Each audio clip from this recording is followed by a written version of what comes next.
जनता की आवाज बनकर निडर होकर कहता था नहीं है, कीड़े मकोड़ों की तरह मरना क्या हमारा यही मुकाम है। नमस्कार, मैं हूं आकाश सिंह और आप देख रहे हैं असर तक। हमारे साथ एक युवक जुड़े हैं जो अररिया जिला से आए हैं और इनका नाम है गौतम केसरी।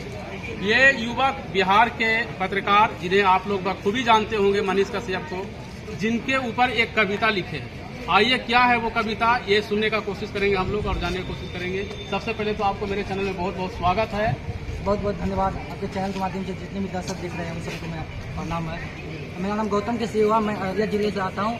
मैं अपने जिले का कवि और लेखक हूँ। मैंने अभी तक मैं अपनी 3 पुस्तकों का लेखन किया। कौन कौन सा वो पुस्तक? दर्पण, एक सच, 4 दिवस की बेला और नवदीप, ये 3 पुस्तकें मेरे साहित्यिक पुस्तक है। सबसे खूबसूरत कविता जो आप मनीष कश्यप के ऊपर लिखे हैं, जो बिहार के पत्रकार है, उनके ऊपर लिखे हैं, वो कौन सा कविता, वो सुने।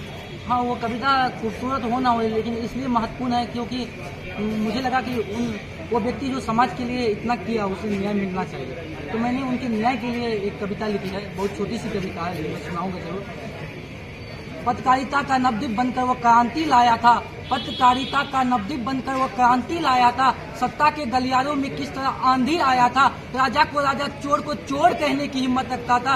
राजा को राजा, चोर को चोर कहने की हिम्मत रखता था। जनता की आवाज बनकर निडर होकर कहता था। पर भ्रष्ट शासन को सच स्वीकार नहीं, कोई उनसे अपना हक मांगे। पर भ्रष्ट शासन को सच स्वीकार नहीं है, कोई उनसे अपना हक मांगे। गरीबों की बात करें, मजदूरों के लिए न्याय मांगे।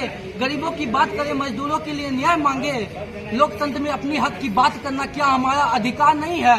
लोकतंत्र में अपनी हक की बात करना क्या हमारा अधिकार नहीं है। पर बोलो उनको सच सुनना फिर क्यों स्वीकार नहीं है। तो बोलो उनको सच सुनना फिर क्यों स्वीकार नहीं है। कीड़े मकोड़ों की तरह मरना क्या हमारा यही मुकाम है। कीड़े मकोड़ों की तरह मरना क्या यही हमारा मुकाम है। 47 में हम आजाद हुए थे, 47 में हम आजाद हुए थे, तो फिर क्यों अब तक गुलाम है। तो अभी तक आप ये कविता और भी कोई कविता लिखे हैं आप? हाँ, मैं कितने कविता लिख चुके हैं आप? मैंने बहुत सारी कविता लिखी, देश के सेनाओं पर, मैंने किसान जवान, हर चीज़ों पर मैं लिखता हूँ। अब वर्तमान में जो मुद्दा होता है उन चीज़ों पर लिखता हूँ। या भागलपुर का, मेरे भागलपुर के क्षेत्र में 1700 करोड़ का पुल का घोटाला हुआ था, मैंने उस पर लिखा था। वो सुनिए, 5 सालों के कार्यकाल में सत्ता पलटते देखा है। 5 सालों के कार्यकाल में सत्ता पलटते देखा है। नए पुराने वादे करके पीछे हटते देखा है। नेताओं का महल बना है झोपड़ियों के पैसों से। नेताओं का महल बना है झोपड़ियों के पैसों से। सत्ता की खुशी मिली है हम जैसों के हिस्सों से। तो सिंहासन मिलते ही क्यों राजा का चाल बदल जाता है। तो सिंहासन मिलते ही क्यों राजा का चाल बदल जाता है। सेवा और शासन के अंतर में क्यों हाल बदल जाता है। अभी तक आप कविता लिखे हैं, पुस्तक भी लिखे हैं कविता का? हाँ, मैंने ये कविता की पुस्तक है, लेकिन इसमें अलग अलग कविता है।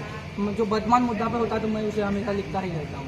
कितने पुस्तक लिखे? मैंने 3 पुस्तक का लिखा है। वो कौन कौन से पुस्तक हैं आप देख सकते हैं। वो पुस्तक का नाम है नवदीप, ये पुस्तक है इनका कविता का, और दूसरा पुस्तक का है दर्पण, एक सच, और ये तीसरी जो पुस्तक है 4 दिवस की बेला।